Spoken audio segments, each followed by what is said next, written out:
नमस्कार विद्यार्थी मित्रों, आज मैं कक्षा 10 में पाठ 7 में विरासत के संरक्षण के लिए हमारी भूमिका मतलब जनता की भूमिका क्या होना चाहिए इसके बारे में पढ़ाऊंगा। भारत के भव्य भूतकालीन विरासत के संरक्षण के लिए केंद्र और राज्य सरकारें, यूनेस्को और गैर सरकारी संस्थाएं अपना कर्तव्य योग्य ढंग से निभा रही हैं, परंतु सबसे महत्वपूर्ण जिम्मेदारी हम सब की है। विद्यालय कॉलेज में शिक्षक कक्षा में भारत की भव्य विरासत का परिचय दें, विद्यार्थी के अपरिचित स्मारकों, स्थलों, पुरावशेषों को पहचान कराकर उनके रख रखाव और संरक्षण में सहायक बने, विरासत की सूची तैयार करके सावधानी रखें, स्मारक नष्ट न हो, वे छत विछत न किए जाएं, उनकी चोरी न हो जाए, बातों का ध्यान रखते हुए विद्यार्थी सतत अध्ययनशील रहें, यह जरूरी है। और स्थानीय स्तर पर शाला कॉलेजों में और गैर सरकारी संस्थाओं द्वारा ऐतिहासिक स्थलों, पर्यटन, वक्तव्य, प्रदर्शन, चर्चा सभाओं का आयोजन करके लोक जागृति पैदा करना जरूरी है। ऐतिहासिक स्मारक, शिल्प स्थापत्य, कला कारीगरी के नमूने एक बार नष्ट होने के बाद पुनः अपनी मूल स्थिति में नहीं आ सकते हैं, अतः ऐसे नुकसान न पहुंचे, वे मूल स्थान के अन्य जगह न ले जाएं, इसका ध्यान रखना सबका पवित्र कर्तव्य है। अपना देश विशाल और वैविध्यपूर्ण विरासत वाला है। हमारा देश बहुत बड़ा है, अनेकों प्रकार की प्राकृतिक और सांस्कृतिक विरासतें हैं, जिनमें प्राचीन समय के झरने, बावड़ी, तालाब, झील इत्यादि। वर्षा ऋतु में इन पर विशेष ध्यान देने की जरूरत होती है, जैसे कि धौलका का मलाव तालाब, पाटन की रानी की वाव और चंपानेर का कुआं, महमदाबाद का भंवरिया कुआं, जूनागढ़ का नौघन कुआं वगैरह का प्राचीन स्मारकों की तरह रख रखाव हो, इसका सभी को ध्यान रखना पड़ेगा। पर्यटन स्थलों की स्वच्छता और देखभाल, अपने देश के पर्यटन स्थलों की स्वच्छता और देखभाल के लिए केंद्र और राज्य सरकारें महत्वपूर्ण कदम उठा रही हैं। उसके परिणाम स्वरूप पर्यटन स्थलों पर स्वच्छता और चौकसी से मतलब एकदम निगरानी सही ढंग से देखभाल के लिए विशेष आयोजन किए गया है। देश विदेश के पर्यटकों को ऐतिहासिक और धार्मिक महत्व वाले पर्यटन स्थलों में विशेष रुचि होती है, अतः हमारी सरकार ऐसे स्थलों के संरक्षण के लिए चिंतित है। प्लास्टिक का उपयोग नहीं करना चाहिए। पर्यटन स्थलों पर, सार्वजनिक स्थलों पर कचरा नहीं फेंकने के बजाय कचरा पेटी में डालना चाहिए। गंदगी का योग निकाल करना चाहिए। पानी या गुटखा खाकर जहाँ तहाँ नहीं थूकना चाहिए। प्राचीन स्मारकों के आसपास प्रदूषण नहीं करना चाहिए। ऐतिहासिक स्थापत्य वाली बावली, जलाशय, तालाब, झरना आदि का वर्षा के दौरान विशेष ध्यान रखना चाहिए। पुरातत्वीय रासायनिक क्रियाओं द्वारा स्मारकों की साफ सफाई करते समय अत्यंत सावधानी पूर्वक रखवाली करनी चाहिए।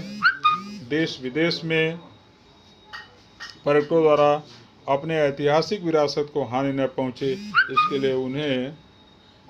लिए उन्हें जागृत करना चाहिए। प्राकृतिक आपदा से पर्यटक स्थलों को नुकसान न हो तो उन्हें पुनः मूल स्वरूप में लाने का प्रयत्न करना चाहिए। हमें समझना होगा कि पर्यटक स्थलों का सौंदर्य, स्वच्छता और देखभाल अपने देश को विश्व में प्रसिद्धि दिलाता है तथा देश को समृद्धि प्राप्त होती है। भूतकाल की विरासत के मूल स्वरूप को आँच न आए, उस तरह आधुनिक विज्ञान और टेक्नोलॉजी की सहायता से उसका देखभाल करना चाहिए। भारत और विविधता में एकता। भारत में विविधता मतलब अनेकों संस्कृति, जाति, धर्म, संप्रदाय मानते हैं, लेकिन फिर भी भारत में एक विशेष प्रकार की एकता है। विश्व की अति प्राचीन संस्कृतियों में से एक भारतीय संस्कृति समृद्ध और वैविध्यपूर्ण विरासत वाली है। भारत की विविधता ही विश्व में उसकी विशिष्ट पहचान है। विविध जातियों, धर्मों, रीति रिवाजों, संस्कृतियों, भाषाओं आदि का समन्वय भारत में हुआ है। भारत वैविध्यपूर्ण होने पर भी वह रंग बिरंगी संस्कृति का सर्जन कर सकता है।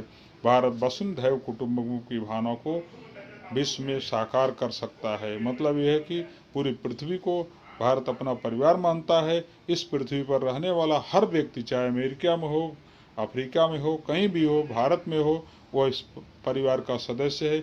ऐसी भारत की भावना होती है। संपूर्ण विश्व एक विशाल परिवार है, ऐसी भावना भारत में वेद काल से ही प्रचलित है। हमें चारों दिशाओं में से अच्छे और शुभ विचार प्राप्त हों। ऋग्वेद का संदेश भारतीय संस्कृति की विशालता और व्यापकता का दर्शन कराता है।